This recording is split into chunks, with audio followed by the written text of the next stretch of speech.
This week's 1044 is brought to you by Chevron Delos 600 ADF Ultra Low Ash Diesel Engine Oil. It's time to kick some ash. What a strike by UAW at Ford, GM, and Stellantis could mean for the economy and the transportation industry.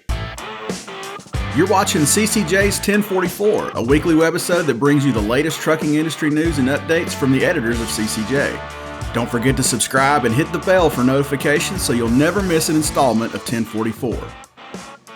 Hey everybody, welcome back. I'm Jason Cannon and my co-host on the other side is Matt Cole. Several large trucking companies narrowly avoided worker strikes this summer after they reached deals with the Teamsters union before the previous work contract expired. Now the automotive industry in the U.S. faces a potential worker strike if deals can't be struck by the end of the day, September the 14th. The big three automakers in Detroit, General Motors, Ford, and Stellantis, each have contracts expiring with the United Auto Workers Union. The union is seeking increased wages, the restoration of cost of living adjustments, the reestablishment of medical benefits for retirees, and much more. Joining us this week is Douglas Kent, Executive Vice President of Strategy and Alliances at the Association for Supply Chain Management, who gives an update on talks between the union and the automakers in the days leading up to the contract's expiration. We're the Association of Supply Chain Management, so we're the largest nonprofit association focused on supply chain in the world. We operate across over 100 countries. We have about 45,000 members across a broad range of industry sectors. And then we are primarily interested in ensuring that the talent to development necessary to keep the supply chain operating successfully is there, and also assisting large corporations in making the transitions necessary for sustainability and digital advancement, et cetera.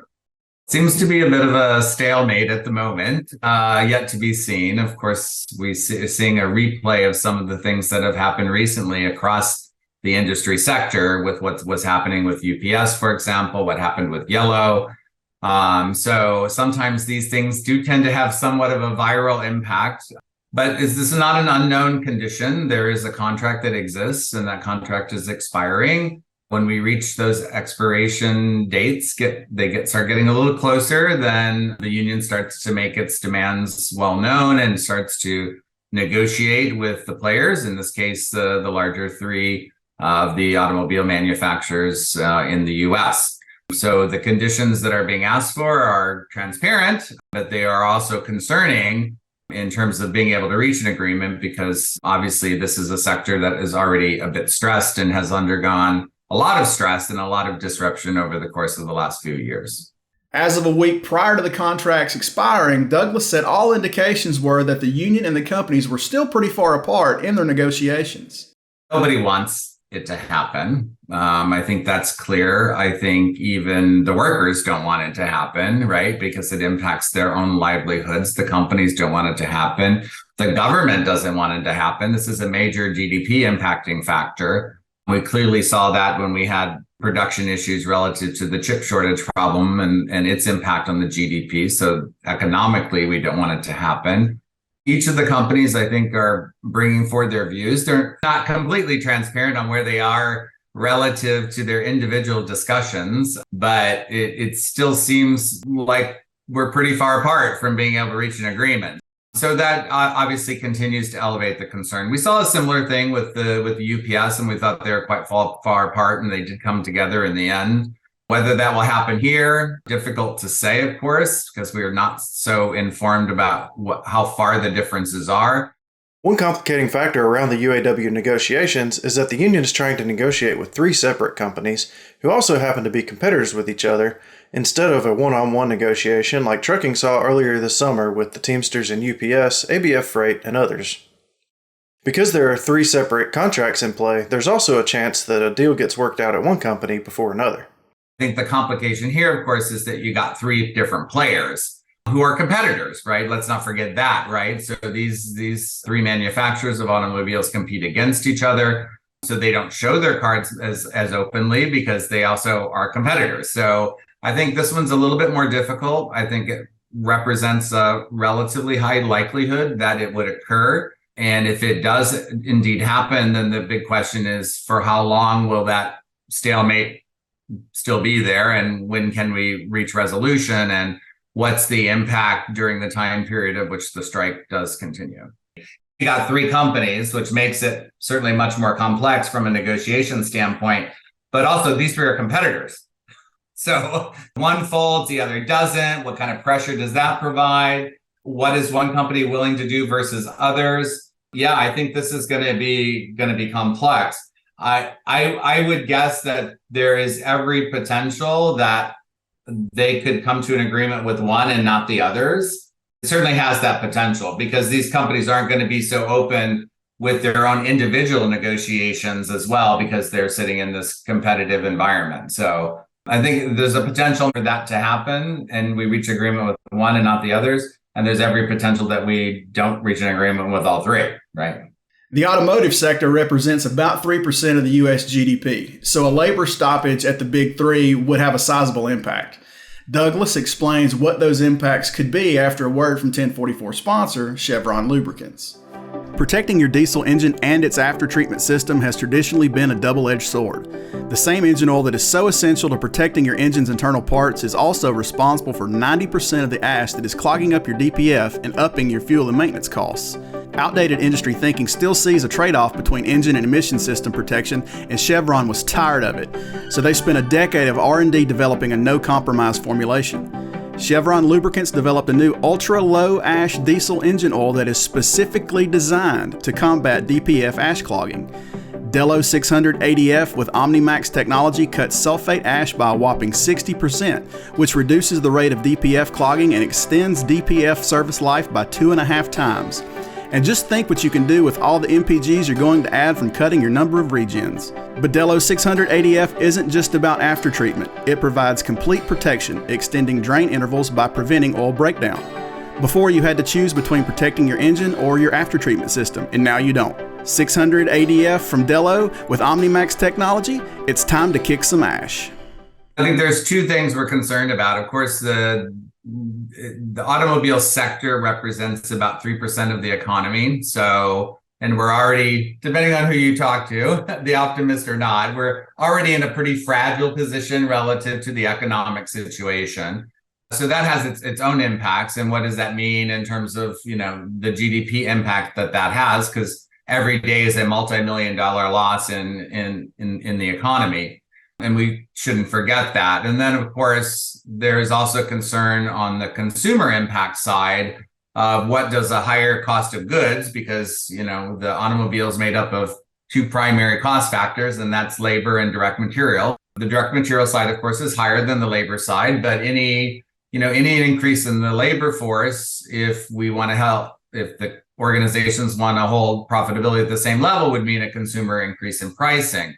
Average automobiles right now running about, I think, around $48,000, which is, a big thing to, it's a big pill to swallow already. So you're always concerned about keeping the balance of maintaining profitability, being able to pay the workers a fair wage, but then also not inadvertently decreasing demand because you've raised prices at a level where consumers no longer want to buy the product.